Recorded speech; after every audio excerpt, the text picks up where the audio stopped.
Qual foi a resposta que esses liberais já deram para essas três coisas que eu mencionei? Me desculpe, nenhuma. E quando fizerem as contas da tal reforma previdenciária, que, aliás, pode ser um tema para um próximo programa de domingo, que é um ótimo programa, vamos fazer as contas daquele 1 trilhão de economia da reforma previdenciária. Eu vou fazer aqui uma aposta. Eu desconfio que, além dos déficits que vão ocorrer esse ano, que deve aumentar o déficit previdenciário, ou seja, zero de economia previdenciária, ano que vem, zero de economia previdenciária, no outro ano, provavelmente, maior déficit e zero de economia previdenciária. Eu não sei se vai haver um único real de economia previdenciária depois de termos feito uma reforma que fez quem pagava a Previdência pagar mais ainda e quem era desonerado,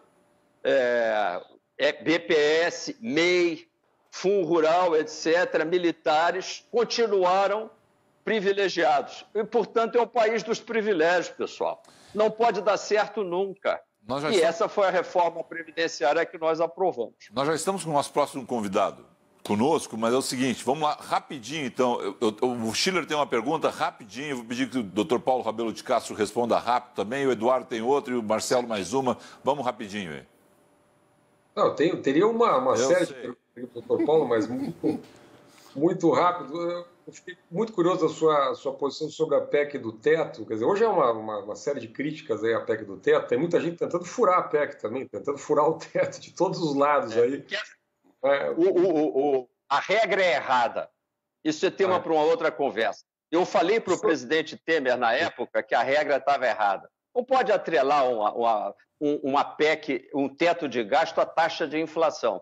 E, aliás, já atrapalhou em 2017. Avisei ao então ministro Diogo que, olha, nós estamos com a inflação elevada, o senhor vai estar atrelado à inflação, vai dar 7% de aumento de gastos, quando, na realidade, nós tínhamos que estar com 0% de aumento nominal. E, naquele ano, nós já perdemos o jogo do controle de gasto, que era uma pergunta sua anterior, porque a regra esteve errada, está errada e é hora de rever.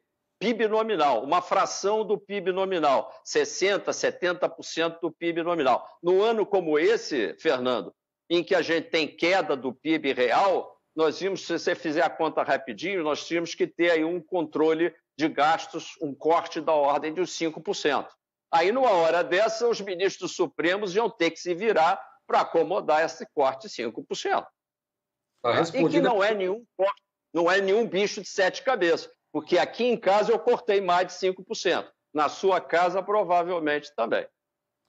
Paulo, na casa do pessoal que está ganhando no setor público, me desculpe, não deve ter havido corte nenhum de gasto. Pelo contrário, houve até economia porque não tiveram que sair de casa nem gastar dinheiro com transporte. Segundo o IBGE, a média de perda de ganhos no Brasil foi de 18% nesse momento de pandemia. Mas eu vou pegar a frase que o senhor falou aqui, né, que ser liberal não é só vender estatais.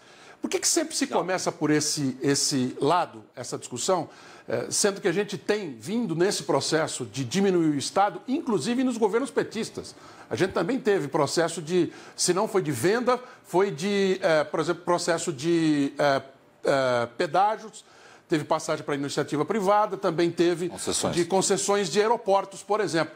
Por que a gente tem na cabeça que tem que começar por aí? Tem que começar por aí mesmo? Ou é porque é mais simples? É porque é um discurso mais fácil? Olha, nem se não fosse só pela questão ideológica. Tem que começar por aí, sim.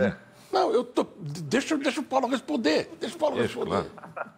Isso é uma questão bastante espinhosa, porque, na realidade, quando a gente vende, a gente não sabe para onde o dinheiro vai. Normalmente, dizem que é para pagar dívida.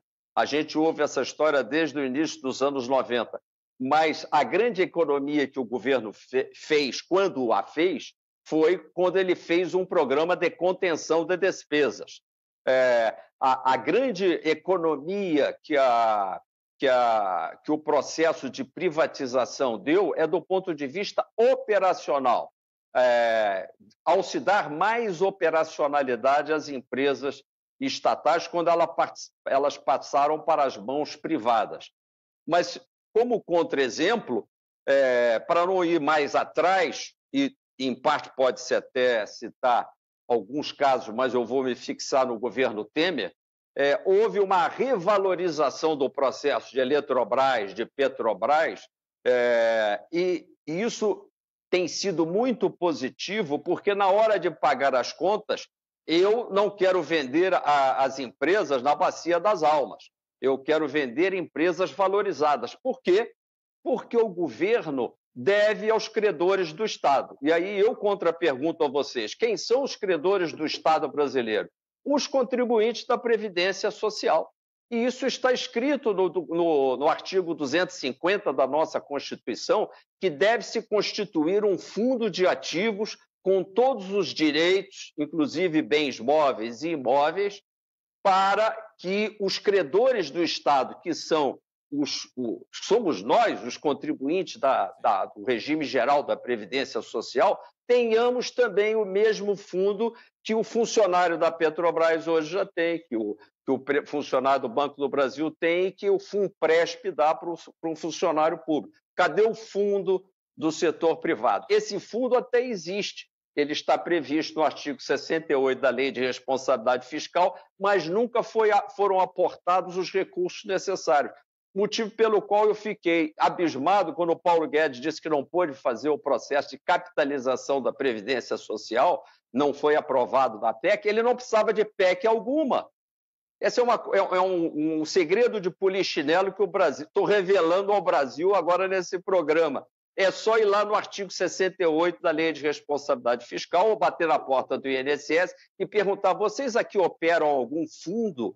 E ele vai dizer, sim, tudo é através do fundo do regime geral, que inclusive é auditado. Portanto, nós já temos todo o arcabouço para que todas as empresas estatais primeiro ingressem no fundo do regime geral, sejam tratadas e administradas e valorizadas como se empresas privadas fossem, e aí sejam vendidas com valor adicionado para fazer o funding dos compromissos futuros, dos trilhões que o Paulo Guedes queria fazer com a economia em cima de quem contribui hoje, quando, na realidade, ele deveria movimentar patrimonialmente o Estado brasileiro de forma a enriquecer o Brasil. Essa é a minha visão liberal, que o Brasil seja enriquecido, porque hoje nós temos uma situação patrimonial cada vez mais desigual. Meia dúzia que detém todo o capital e que ainda querem comprar na bacia das almas mais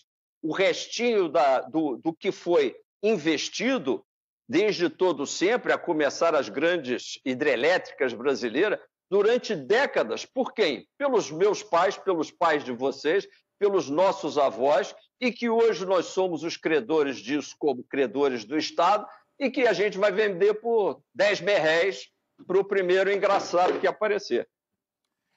A última pergunta. Bom, Paulo, só para encerrar, hoje o presidente Jair Bolsonaro trouxe o nome do André Brandão, ex-executivo do HSBC, como possível novo presidente do Banco do Brasil. Como o senhor analisa essa sucessão? E emendo a pergunta de, o senhor venderia o Banco do Brasil? Privatizaria o Banco do Brasil?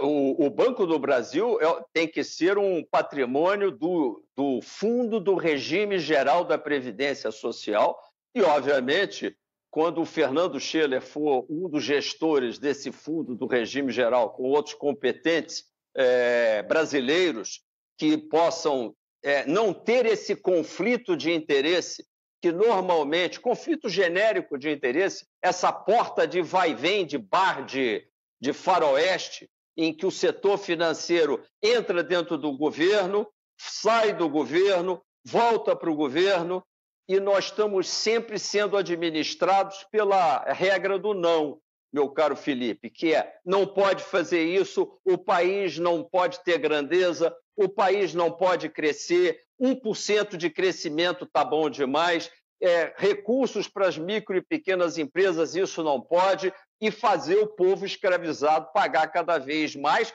e as estatais, essa nós vamos vender num leilão aí um dia de tarde para meia dúzia. Me desculpe, isso não é ser liberal. Isso aí é uma outra palavra que eu prefiro não usar aqui, porque ainda estamos num horário de público geral. Tá bem. Nós queremos muito lhe agradecer, né? Foi muito bom conversar com o senhor. Afinal de contas, ele sempre... Isso é o programa não é o que também é da Band, um canal livre, mas eu aqui agradeço a vocês a liberdade de expressão que vocês me deram, não sei até quando, não sei se já vou... Já fica renovado o convite aqui, Paulo. Volta sempre.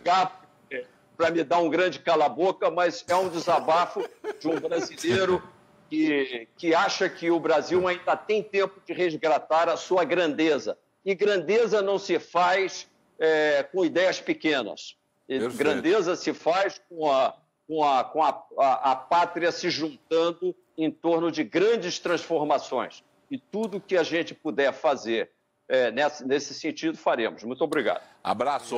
Obrigado. Boa noite, boa semana. Obrigado. Paulo Rabelo de Castro. Saem aí, cuidem-se bem. Tá bem. Paulo Rabelo de Castro conversou conosco.